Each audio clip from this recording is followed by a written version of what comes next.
Hello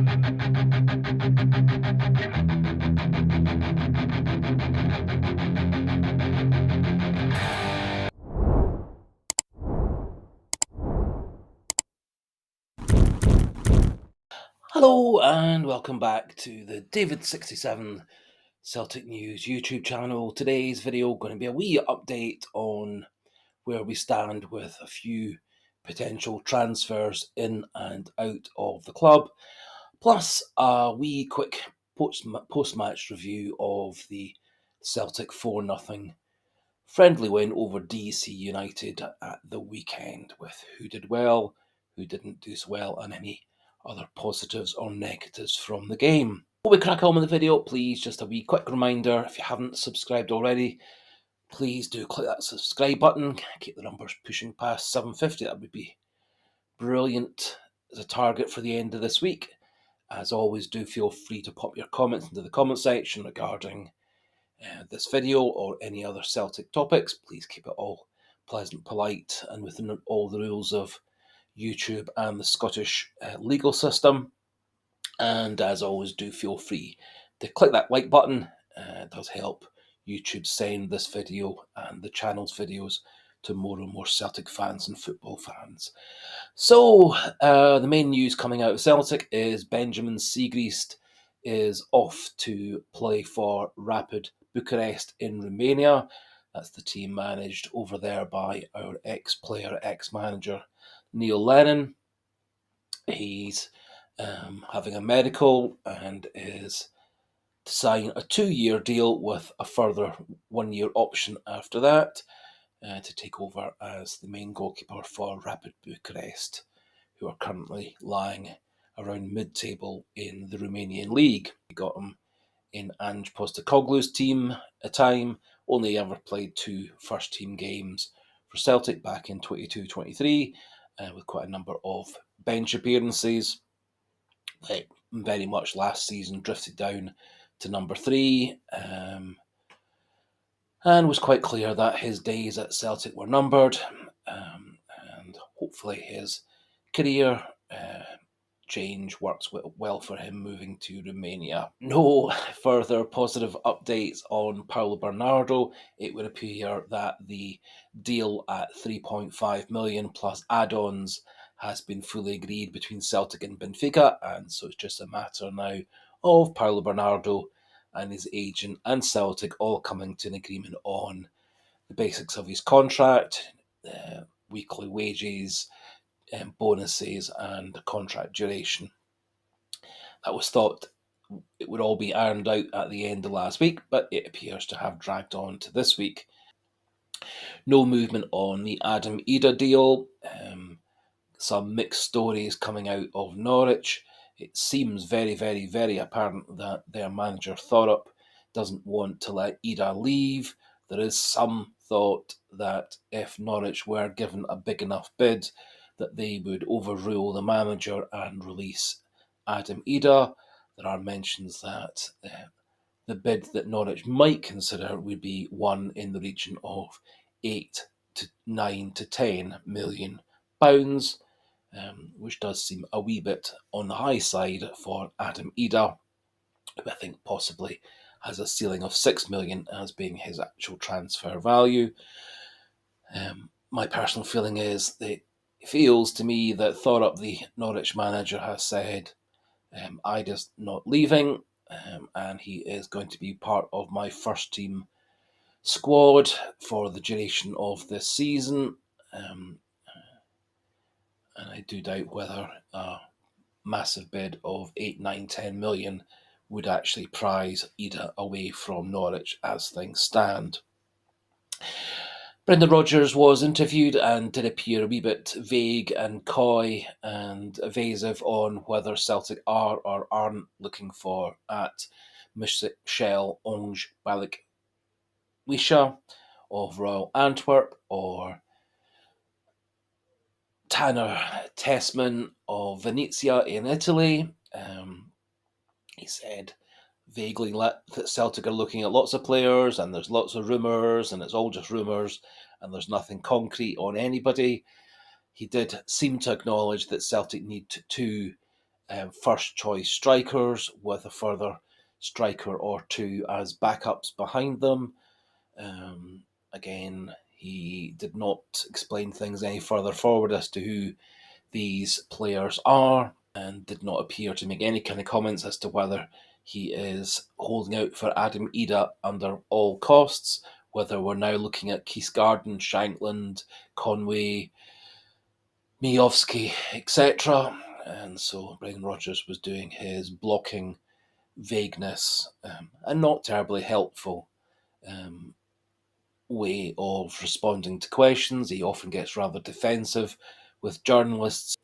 For me, I think he and the club should be updating on just where we are, who we're looking at, where we are with any possible signings, rather than being evasive and difficult and at times, I think, a wee bit rude with journalists and Celtic fan sites.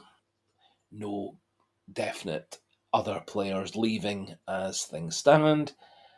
And that brings us to the 4-0 win at the weekend against DC United, the first of our three American tour games. I think overall it was a good result for Celtic. Lots of the players just back from their time away with Japan and away on Scotland duty. Got half an hour or so into their legs, which I think is important. I think Rodgers got a chance to put several of the younger players and fringe players under the microscope. I think it also gave a few of the established stars more game time, such as Welsh and Scales in defence, and Hatate, O'Reilly, Kyogo, Kuhn, and Lewis Palmer all got good game time as well.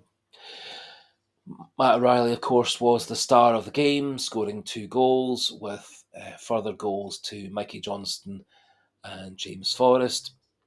The players, I think, who actually came out of the game with good credit, I would give big plus marks to Matthew Anderson at fullback. I thought he looked strong, powerful, pacey. I think he looked quite an assured defender as well, and also able to get himself forward. And I do wonder whether he may be moving himself up the rankings at Celtic into possibly first team squad place as one of the backup defenders. Colby Donovan at 17, much more inexperienced. However, I thought he did a fine job. Also in defence, I was a wee bit disappointed, to be honest, in Welsh and Scales. This obviously is their third pre-season friendly. I think they again looked a wee bit shaky at times in defence, although, to give them credit, a bit better than the games against Queen's Park and against Ayr. But still, for me, they should be much further on in terms of their form, fitness, and skills, and they do seem a wee bit, for me, behind where they need to be. Kyogo showed lots of good touches and moves up front. Couple of potential goal chances that were thwarted. I was impressed with Luis Palma and Nicholas Kuhn. I thought they both showed quite a lot of energy and attack. Luis Palma had a good chance, which was very well saved by the DC United goalkeeper. In the second half, I think big plus marks to Odin Thiago Holm. I think he's had 3 very good games in the 3 pre-season friendlies. I think he's very much pushed himself forward. Thought also Yang showed quite a lot of nice touches. He won Celtic a penalty, got a couple of chances as well. And I think in the second half, big plus marks also to James Forrest. Scored a goal and set up the other.